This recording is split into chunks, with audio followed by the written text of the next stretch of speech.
Почитувани, дрскоста и лицемерието како последица на предизборната паника која владее во редовите на СДСМ вчера достигна кулминација.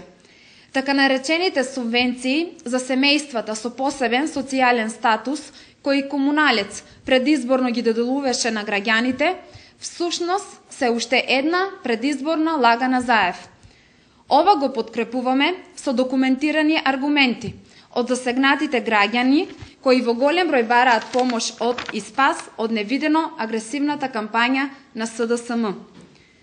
Ова е само еден дел од стотината решенија кои граѓаните, револтирани од односот на локалната власт, ги донесоа во просториите на Општинскиот комитет на ВМРО ДПМНЕ Струмица и на нив јасно се гледа дека долговите на граѓаните не се избришани и истите се појавуваат во новите сметки за месец март.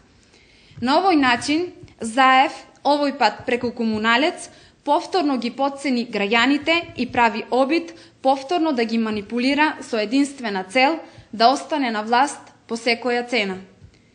Граѓаните се свесни дека Заев мисли на нив само кога треба да гласаат за него и повеќе не му веруваат. Таквиот некоректен однос на Заев кон струмичани ќе биде казнет во недела, кога граѓаните ќе имаат шанса да ставаат крај на ароганцијата и потценувачкиот однос на Заев кон граѓаните на општина Струмица. Ви благодарам.